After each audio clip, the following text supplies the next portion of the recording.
Hello 12th class. Today again we are here for chapter 7, Rise of Popular Movement, and we are here to discuss about another movement that was Narmada Bachao Andolan.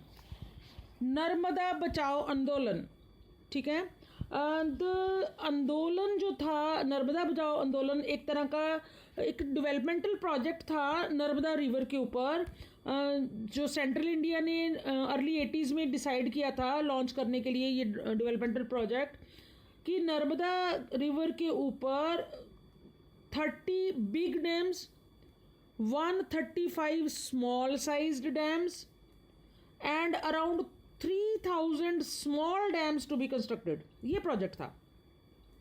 I repeat, they wanted to build 30 big dams, 135 medium sized dams and around 3000 जो dams थे larger scale पे. So ये लोग small dams को 3000 number में बनाना चाहते थे. Which river? on Narmada. और इसमें जो नर्मदा और उसकी ट्रिब्यूटरीज के ऊपर 3 स्टेट्स इन्वॉल्व थी इसमें, Madhya Pradesh, Gujarat and Maharashtra. MP, Maharashtra and Gujarat. Gujarat में सरदार सरोवर प्रोजेक्ट जो था and the Narmada Sagar project Madhya Pradesh में. They were the 2 most important and biggest multipurpose जो डैम प्लानिंग करी थी इंडिया ने, उनके प्रोजेक्ट थे.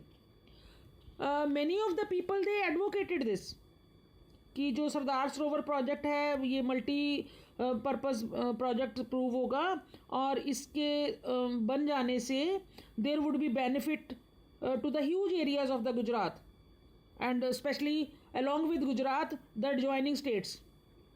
Availability of water for irrigation होगा, जनरेशन ऑफ इलेक्ट्रिसिटी वो होगा and there will be increase in the agriculture production in these states. So they were in favour of these building these dams. But on the other contrary कुछ arguments भी थे. तो उन arguments जो थे वो एक स्पेशल जो इनका फोकस था वो इनकी जेन्युइन प्रॉब्लम थी. उन जेन्युइन प्रॉब्लम्स को लेके इन लोगों ने अपनी डिमांड्स रेज की, क्योंकि अगर ये डैम बनता जिसकी हम बात कर रहे हैं तो इन लोगों का जो रिहेबिलिटेशन का जो एक एजेंडा था वो होना चाहिए, उसकी डिमांड उठी थी.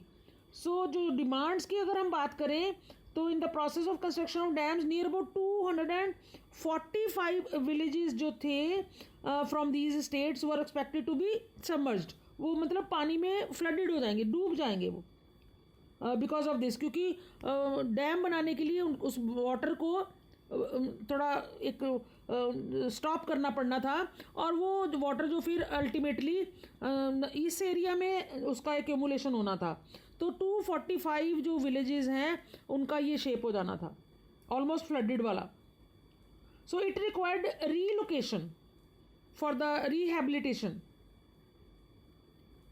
Of about 2.5 lakh people. मतलब इतने लोगों ने उनको ज़रूरत थी रिहेबिलिटेशन की. दूसरा एक तो रिहेबिलिटेशन इशू था, दूसरा जो इकोलॉजी का इशू था वो भी साथ में इन्होंने जोड़ा कि डेवलपमेंटल प्रोजेक्ट जो हैं वो हम on at the cost of ecology, पेड़ कट रहे हैं, नुकसान हो रहा है, तो वो that is wrong. So that should be stopped. ये इनका था. They question the nature of on going developmental projects. मतलब मॉडल ऑफ डेवलपमेंट जो इंडिया अडॉप्ट कर रहा था during those days, that should not be at the cost of this loss जो इन लोगों को बियर करना पड़ रहा था. So it was oppose on the ground that the local people did not have any say. जो डिसीजन मेकिंग गवर्नमेंट करती है उसमें लोकल लोगों का तो कोई उनसे तो पूछा नहीं जाता. दे डोंट हैव एनी से. They also argued that the interest of some people should not be sacrificed for the benefit of others. अगर तुम्हें एग्रीकल्चर के लिए इरीगेशन फैसिलिटीज़ मिलेंगी, एग्रीकल्चर प्रोडक्शन बढ़ेगा और जो पॉजिटिव साइड जो हमने अभी डिस्कस किया, that should not be at the cost of this loss. Just to give benefit to others, you are making use of this loss. सो इनका भी बहुत आर्गूमेंट्स में जाता है, ये एजिटेशंस में जाता है, और अल्टीमेटली गवर्नमेंट को एक नेशनल रिहेबिलिटेशन पॉलिसी वो पास करना पड़ता है, ठीक है।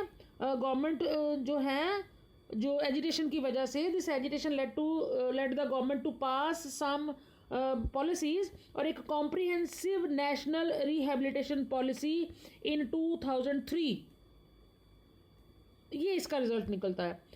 अनदर थिंग वाज कि right to rehabilitation has been recognised by the government and the even the judiciary, मतलब they have come to know the real need of the are.